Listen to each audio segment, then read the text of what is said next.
My necessaries are embarked. Farewell. And sister, as the winds give benefit and conveys assisted, do not sleep, but let me hear from you. Do you doubt that? For Hamlet and the trifling of his favor, hold it a fashion and a toy in blood, a violet in the youth of primy nature, forward, not permanent, sweet, not lasting, the perfume and suppliance of a minute, no more. No more but so? Think it no more, for nature crescent does not grow alone and thews in bulk, but as this temple waxes, grows wide withal. Perhaps he loves you now, and now no soil nor cautel doth besmirch the virtue of his will, but you must fear his greatness weighed. His will is not his own, for he himself is subject to his birth. Carved for himself, for on his choice depends the safety and the health of this whole state, and therefore must his choice be circumscribed unto the voice and yielding of that body, whereof he is the head. Then, if he says he loves you, it fits your wisdom so far to believe it, as he in his particular act and place may give his saying deed, which is no further than the main voice of Denmark goes withal. Then weigh what loss your honor may sustain, if with too cretin ear you list his songs, or lose your heart, or your chaste treasure, open to his unmastered importunity. Fear it, Ophelia, fear it, my dear sister, and keep you in the rear of your affection, out of the shot and danger of desire. The chariest maid is prodigal enough if she unmask her beauty to the moon. Virtue itself escapes not calumnious strokes. The canker gulls the infants of the spring too oft before their buttons be disclosed, and in the morn and liquid dew of youth, contagious blasphements are most imminent. Be wary then, best safety lies in fear. Youth to itself rebels, though none else hear. I shall be affected to sleepless and keep his watchful to my heart. But, good my brother, do not, as some ungracious pastors do, show me the steep and thorny way to heaven, whiles, like a puffed and reckless libertine, himself the primrose path of dalliance treads, and recks not his own breed. Oh, fear me not. I stay too long, but here my father comes. A double blessing is a double grace. Occasion smiles upon a second leave. Yet here, Laertes, a port a bore for shame. The wind sits in the shoulder of your sail, and you are stayed for. There, my blessing with thee, and these few precepts in thy memory. Look thou, character, give thy thoughts no tongue, nor any proportional thought his act. Be thou familiar, but by no means vulgar.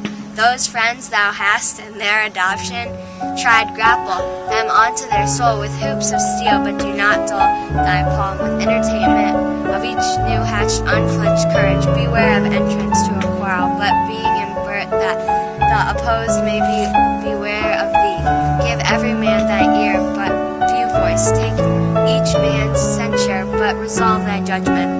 Costly thy habit as thou purse can buy, but no expressed and fairly rich. No gaudy, for the apparel oft proclaims.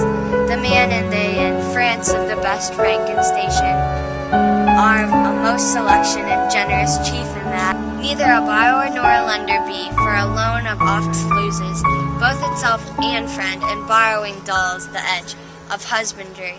This above all to thine own self be true, and if most follow as the night the day, thou canst now then be false to any man.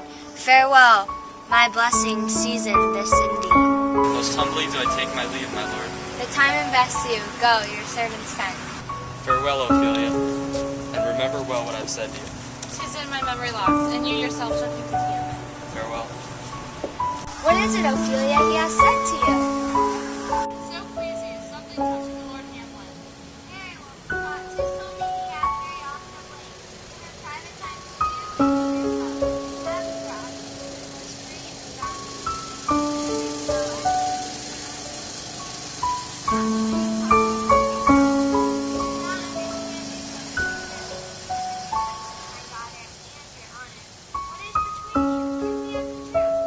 He hath, my lord, of late made many tenders of his affection to me. affection? Ha! You speak like a great rock, unsifted in such perilous circumstance. You believe his tenders, as you call them? I do not know, my lord, what I should say. Mary, I will teach you. Think yourself a baby, that you have taken these tenders for true pay, which are not sterling. Tender yourself more dearly, or not to crack the wind of the poor phrase. Running it thus, you'll tender me a fool. My lord, he hath importuned me with love, in honorable fashion. Aye, fashion, go to. He hath given countenance to his speech, my lord, with almost all the holy vows of heaven. Aye, springes to catch woodcocks. I do know when the blood burns, how prodigal the soul lends the tongue vows. I few, Ophelia, do not believe his vows, for they are brokers, not of that dye which their investments show, but more implorers of unholy suits, breathing like satisfied and pious bouts, the better to beguile. This is for all. I would not have plain terms from this time forth have you as to slander any moment of leisure, as to give words, or talk with the Lord Hamlet. Look to it, I change you. Come, your ways. I shall obey, my lord.